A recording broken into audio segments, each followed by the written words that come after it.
Back on the streets, yet again marching for justice. Many have traveled more than 10 hours by bus to be here. Some carry photos of family members killed during the Civil War. All are frustrated because just weeks after his conviction for genocide, the former military ruler will now get a second chance in court. We came to continue the struggle for justice because our families were killed during the Civil War. We are here because we have to be. And it was here at the Palace of Justice that just 2 weeks ago, Efrain Rios Montt was convicted and sentenced to 80 years in prison for genocide and crimes against humanity.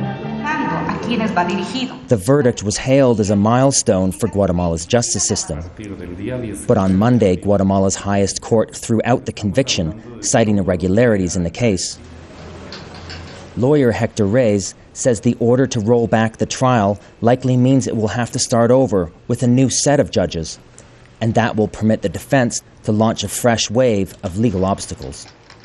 The regular criminal justice system in Guatemala has been devastated by this resolution, and we really don't know how to rebuild it. It sets a terrible precedent. The legal procedures established in the criminal code have collapsed. The tools available to lawyers are there, but are worthless because of the decision to throw away all that we've achieved so far.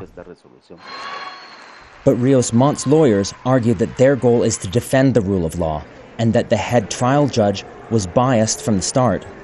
The court stated that the trial judge's ruling was nullified because she violated due process.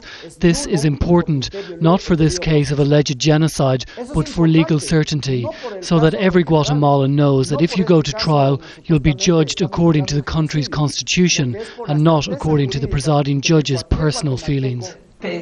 Political analysts watching the trial are worried about what they see. Guatemala has long had a reputation for impunity. And within Guatemala, of course, there's very little faith in the justice system. And this just confirms those who believe that justice is for sale in Guatemala, that outside influences are influencing the decisions. This may not be true. However, the fact that the decision is so confusing raises those questions. There are concerns that the nearly 100 war survivors who told of rape and torture during the trial might be unwilling to testify again. But there are still plenty of voices prepared to make a stand, and so the protests will continue. David Mercer, Al Jazeera, Guatemala City.